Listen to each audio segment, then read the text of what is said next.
he is so hell-bent on keeping racism deep in his family. He literally is willing to discard his daughter at any cost. Like, when he finds out that she's not as racist as he wants her to be, he's like, yeah, as soon as you turn 18, I'm putting you out of the house. Bro, because I'm not racist.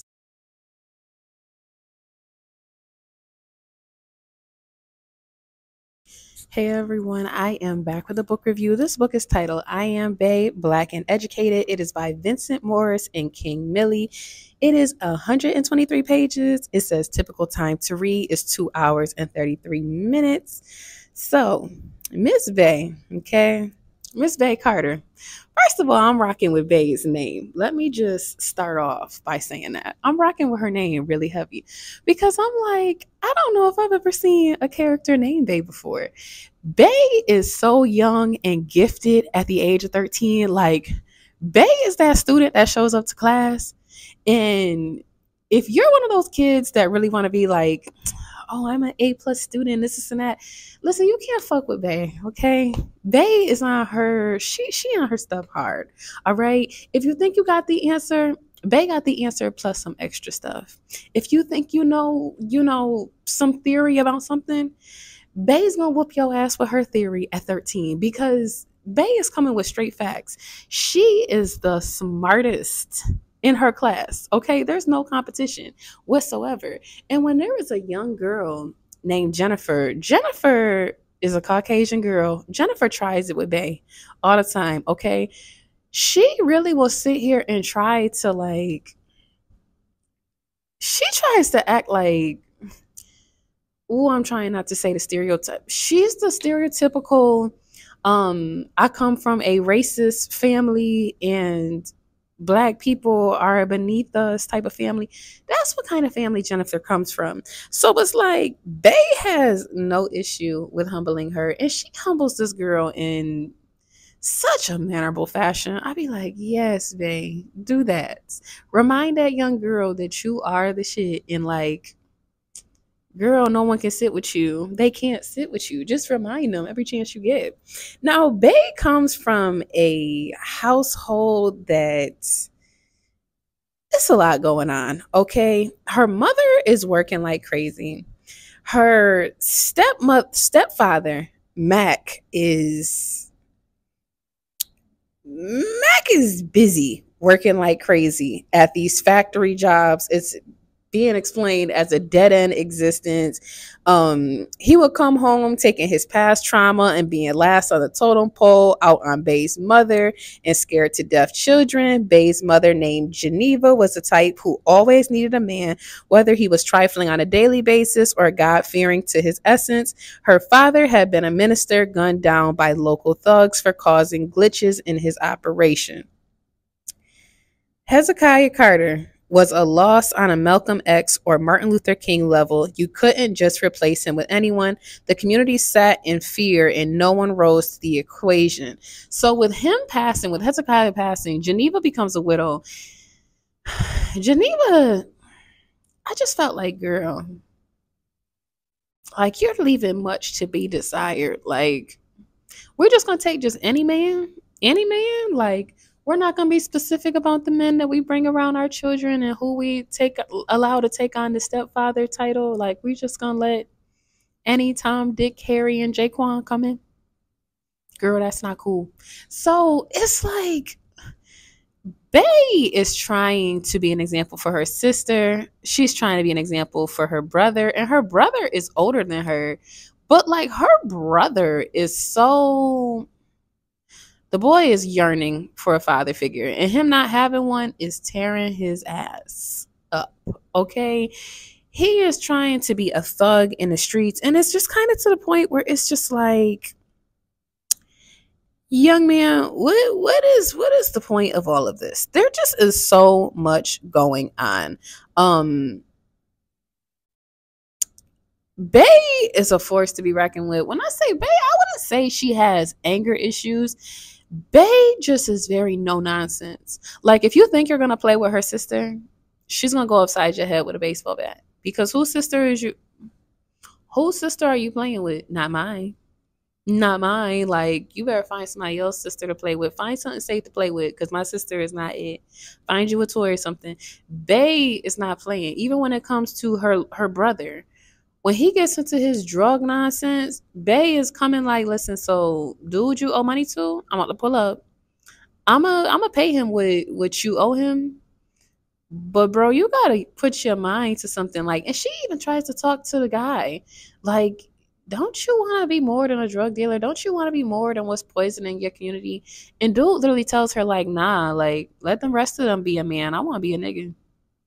I want to chill. I want to sit back and watch Paid in Full every day. Like, this is my thing. I want to do this. And there really are people out here that are like that, that like they don't want to elevate.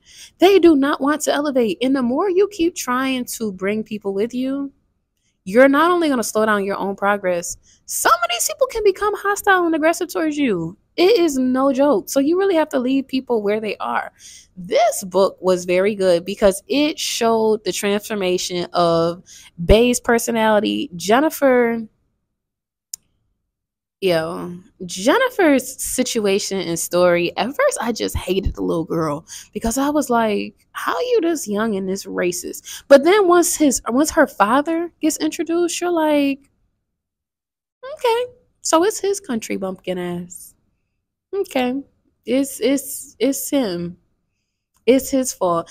And it's so sad because it's like when you have these children are so young and innocent, and then all it takes is that one ignorant person in the family to push these negative racist narratives.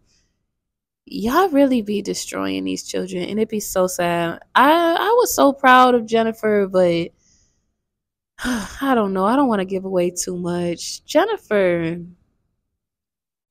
it was bad because even by the time old girl came around, I guess I was still unforgiving. Like, not me holding a grudge against this little 13-year-old girl, that's not cool. But I definitely kind of was like, damn girl, sucks to suck. And it's so messed up. I don't know. There just were so many points where I was just like, what the hell? Like, her father, I hate that he passed away the way he did. I hate that he wasn't around to help raise his children because her brother needed that man in his life, something absolutely terrible. I'm trying to get back to the one quote because I just let me see. So for Hezekiah and Geneva, with them having Bay, regular school was boring for her and she would zip right through it. She needed new challenges and this place represented them. Also, if she was going to excel in the real world, she needed to excel with the people who are going to be the movers and shakers. That was also this institution. I really love that they didn't just allow her to just get passed along from grade to grade to grade, knowing for a fact this girl needs to be challenged, like knowing that Bay needs more to stimulate her. There's these children that are super gifted, and it's like just allowing them to just move at the same grade level just because that's their age group. You have to challenge these children and allow them to grow and expand their brains, but don't challenge them so much to the point where like you stressing them out, like, why don't you have an A+? Like, because it's not that serious. I loved reading how her parents really did support her, her growth and her being someone that wanted to learn. Now, Mr. Joseph Vanderbilt, oh, I have never wanted to see a character be unalived so bad. He is Jennifer's father. The way he talked about this girl, I've only seen one father this year in the books that I've read.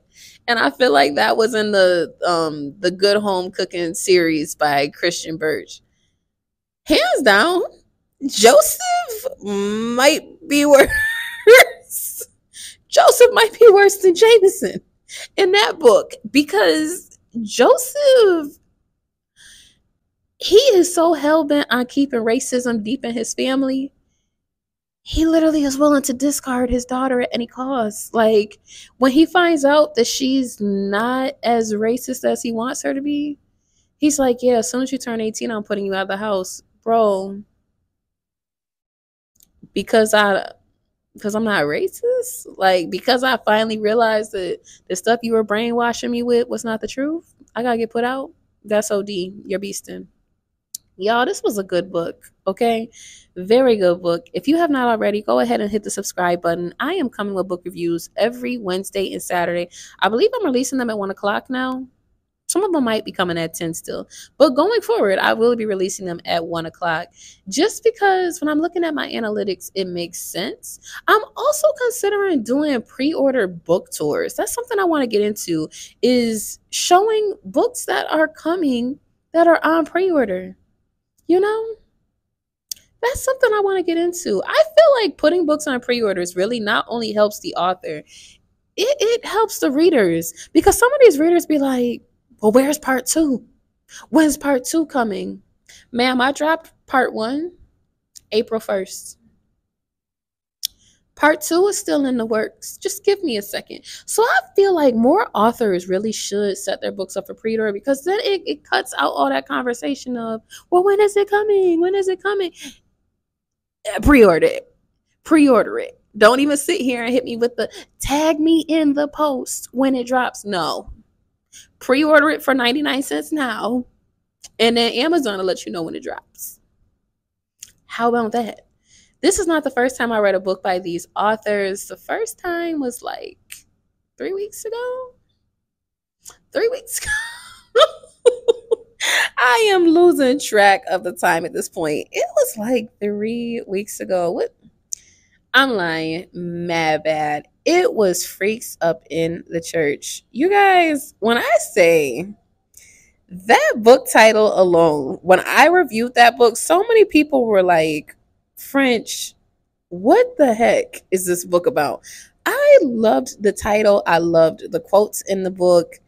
It it did it for me. Okay, so that's why I was like, this will not be the last time that I read a book by these authors. And even with this book, it's still not going to be the last time. I think I did prefer Freaks Up in the Church more.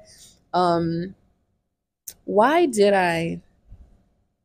I don't know. I guess it kind of took me more on a tale and on a more of an adventure um than this one did. But even still, I'm not saying that this was a bad book. I just, Freaks Up in the Church was just a good book. Okay? So, without me going on a further rant, I appreciate you coming and supporting my channel, and I look forward to seeing you in the next book review. Bye.